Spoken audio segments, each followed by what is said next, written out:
చూద్దాం. పేదలు ఎప్పుడెప్పుడా అని ఎదురు చూస్తున్న సన్నబియ్యం పంపిణీ ప్రారంభం కానుంది. హుజూర్ నగర్లో సీఎం రేవంత్ రెడ్డి ఈ పథకాన్ని ప్రారంభిస్తారు. రేపటి నుంచి రేషన్ షాపుల్లో లబ్ధిదారులకు సన్నబియ్యం అందనున్నాయి. ఏప్రిల్ నుంచి సన్నబియ్యం పంపిణీ చేపడుతున్నట్లు మంత్రి ఉత్తమ్ కుమార్ రెడ్డి తెలిపారు. ఈ కార్యక్రమాన్ని కోదాడలో సీఎం రేవంత్ రెడ్డి ప్రారంభిస్తారన్నారు. తెల్ల రేషన్ కార్డుదారులకు 3 రంగుల కార్డు, పావర్టీ లైన్ పైన ఉన్నవారికి గ్రీన్ కార్డు ఇస్తున్నామన్నారు మంత్రి. రాష్ట్రంలో 84% జనాభాకు మేలు చేసేలా ఈ కార్యక్రమం ఉండనుందన్నారు.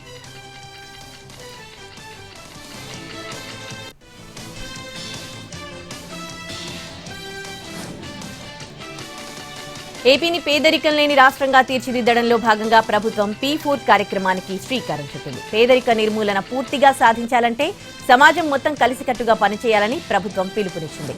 ఇవాళ సాయంత్రం రాజధాని ప్రాంతంలో వెలగపూడి సచివాలయం దగ్గర ఏర్పాటు చేసిన కార్యక్రమంలో ముఖ్యమంత్రి చంద్రబాబు P4 కార్యక్రమాన్ని ప్రారంభించనున్నారు. సాయంత్రం 5 నుంచి రాత్రి వరకు ఇది జరగనుంది. అంతకుముందు తుమ్మలపల్లి కళాక్షేత్రంలో ఏపీ ప్రభుత్వం ఉగాది వేడుకలు జరగనున్నాయి. ఈ కార్యక్రమానికి సీఎం చంద్రబాబు హాజరు కానున్నారు. అనంతరం మధ్యాహ్నం 3 గంటలకు స్వర్ణ భారతి ట్రస్టులో జరిగే ఉగాది వేడుకలకు హాజరు కానున్నారు ముఖ్యమంత్రి.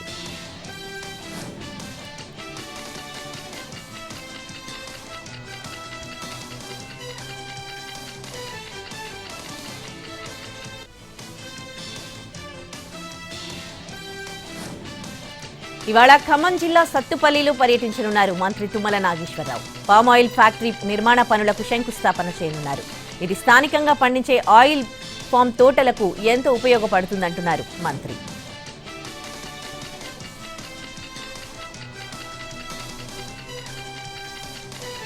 బ్రహ్మోత్సవాలకు భద్రాచలం సీతారాముల ఆలయం సిద్ధమైంది. ఇవాల్టి నుంచి వసంతపక్ష ప్రయుక్త నవహ్నిక శ్రీరామనవమి తిరుకళ్యాణ బ్రహ్మోత్సవాలకు అంకురార్పణ జరగనుంది. ఈ నేపథ్యంలో భద్రాచలాన్ని సర్వాంగ సుందరంగా తీర్చిదిద్దారు. ఏప్రిల్ 2న ధ్వజపట లేఖనం, 3న గరుడవ దివాసం జరగనుంది. 6న శ్రీరామనవమి చేరున్నారు. 7న స్వామివారికి పట్టాభిషేకం ఉంటుంది. ఈ బ్రహ్మోత్సవాలు ఏప్రిల్ 13న ముగియనున్నాయి. బ్రహ్మోత్సవాలకు సర్వాంగ సుందరంగా ముస్తాబవుతోంది భద్రాచలం. ఈ సందర్భంగా 13 వరకు నిత్య కళ్యాణాలు రద్దు చేశారు.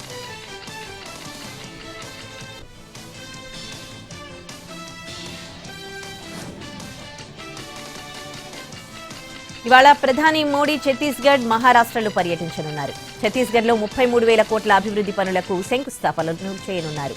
అంతకుముందు నాగ్పూర్కు వెళ్లనున్నారు. అక్కడ ఆర్ఎస్ఎస్ ప్రతిపాదిత ఆధ్వర్యంలో జరిగే ఉగాది వేడుకలకు హాజరు కానున్నారు.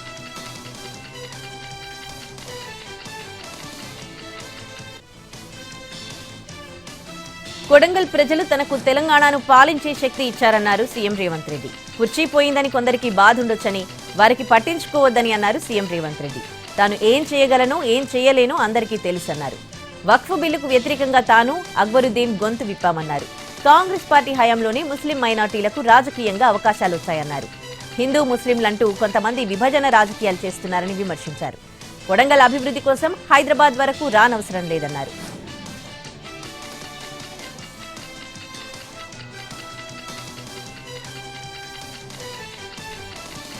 హైదరాబాద్ ఎంఎంటీఎస్ అత్యాచార ఘటనలో బాధితురాలిని కేంద్ర మంత్రి కిషన్ రెడ్డి పరామర్శించారు. ఆమె చికిత్స పొందుతున్న హాస్పిటల్కు వెళ్లిన కిషన్ రెడ్డి వైద్యులను అడిగి ఆమె ఆరోగ్య పరిస్థితి తెలుసుకున్నారు.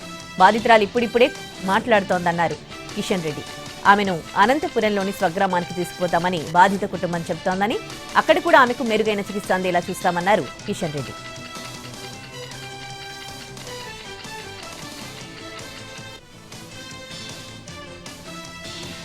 మజ్లిస్ దేశద్రోహ పార్టీ అని కేంద్ర హోంశాఖ సహాయ మంత్రి బండి సంజయ్ అన్నారు. భారత రాజ్యాంగానికి ఆర్ఎస్ఎస్ భావజాలంతో ముప్పుందంటూ అసదుద్దీన్ చేసిన వ్యాఖ్యలపై సంజయ్ మండిపడ్డారు. మోడీ ప్రభుత్వం జాతీయవాద భావజాలంతో పనిచేస్తోందన్నారు. వక్ఫ్ బోర్డు బిల్లుకు దేశవ్యాప్తంగా మద్దతు లభిస్తోందన్నారు. ఓవైసీతో పాటు కుహనా లౌకికవాదులు ఎవరు అడ్డుకున్నా ఈ బిల్లు ఆగదని స్పష్టం చేశారు.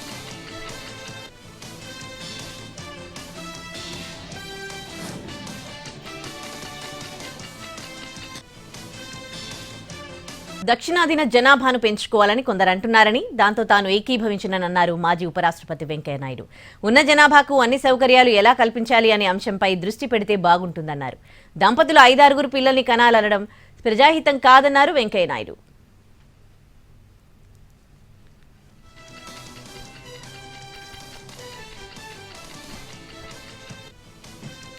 టీడీపీది పోరాటాల జెండా అన్న సీఎం చంద్రబాబు వ్యాఖ్యలకు కౌంటర్ ఇచ్చారు మాజీ మంత్రి అంబటి రాంబాబు. టీడీపీ జెండా సింగిల్ గా ఎగరలేదన్నారు. టీడీపీ జెండా ఎగిరేందుకు బీజేపీ, జనసేనతో పాటు కాంగ్రెస్ జెండాను కూడా జత చేసుకున్నారని చెప్పారు అంబటి రాంబాబు. సూపర్ 6 హామీలపై సీఎం చంద్రబాబు వ్యాఖ్యలను తప్పుపట్టారు మాజీ మంత్రి అంబటి రాంబాబు. అధికారంలో లేనప్పుడు సూపర్ 6 హామీలిచ్చి అధికారంలోకి వచ్చాక చేయలేమంటూ చేతులెత్తేస్తున్నారని చెప్పారు. రేవు దాటాక తెప్ప తగలేసిన చందంగా చంద్రబాబు తీరుందంటూ ఎద్దేవా చేశారు అంబటి.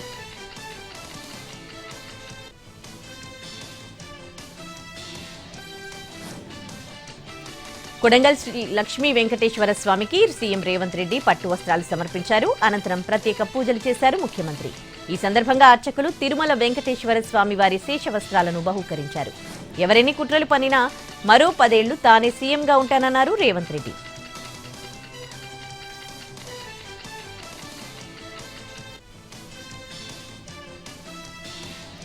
తిరువూరు ఎమ్మెల్యే కొలికపూడి శ్రీనివాస్ వ్యవహార శైలిపై పార్టీ అధినేత చంద్రబాబు తీవ్ర అసంతృప్తి వ్యక్తం చేశారు. ఎమ్మెల్యే కారణంగా తలెత్తుతోన్న వివాదాలపై ఆయన పార్టీ ముఖ్య నేతలతో చర్చించారు. టీడీపీ కేంద్ర కార్యాలయానికి వచ్చారు కొలికపూడి. ఈ సమయంలో ఎమ్మెల్యే కొలికపూడి రమేష్ రెడ్డి మధ్య వివాదం జరిగింది. రమేష్ రెడ్డిని పార్టీ నుంచి సస్పెండ్ చేయాలని ఎమ్మెల్యే అల్టిమేటం జారీ చేసినట్టు తెలుస్తోంది. తన రాజీనామా అంశంపై కొలికపూడి దాటవేశారు.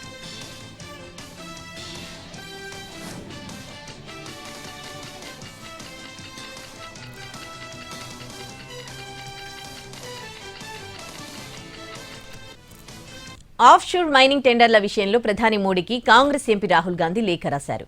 కేంద్ర ప్రభుత్వం ఏకపక్ష నిర్ణయాన్ని తీవ్రంగా ఖండిస్తున్నట్టు లేఖలో పేర్కొన్నారు. కేరళ, గుజరాత్, అండమాన్ అండ్ నికోబార్ తీర ప్రాంతాల్లో ఆఫ్షోర్ మైనింగ్ టెండర్లకు అనుమతి ఇవ్వాలని కేంద్ర ప్రభుత్వం నిర్ణయించింది. దీనిపై వస్తున్న వ్యతిరేకత పట్ల కాంగ్రెస్ ఎంపీ రాహుల్ గాంధీ ప్రధానికి లేఖ రాశారు. పార్లమెంట్లో సరైన చర్చలు జరగకుండా బీజేపీ అడ్డుకుంటోందని కాంగ్రెస్ అగ్రనాయకురాలు ప్రియాంక గాంధీ విమర్శించారు. చర్చలను ఎలాగైనా నివారించేందుకు కేంద్ర ప్రభుత్వం వివిధ వ్యూహాలు పన్నుతోందన్నారు. ప్రజాస్వామ్య ప్రక్రియను కేంద్రం చిన్నచూపు చూస్తోందని దుయ్యబట్టారు.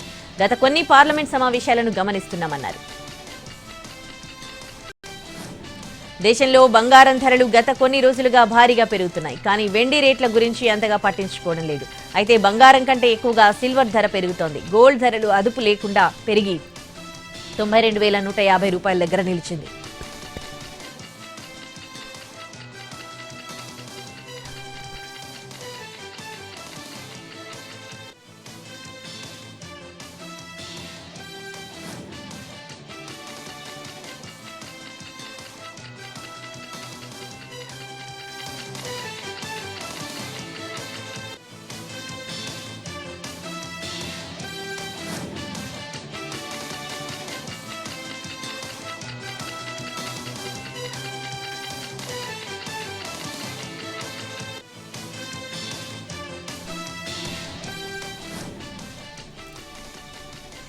ఏపీలో సూర్యుడి భగభగలతో ప్రజలు అల్లాడుతున్నారు. చాలా మండలాల్లో తీవ్ర వడగాలులు వీస్తాయని వాతావరణ శాఖ తెలిపింది.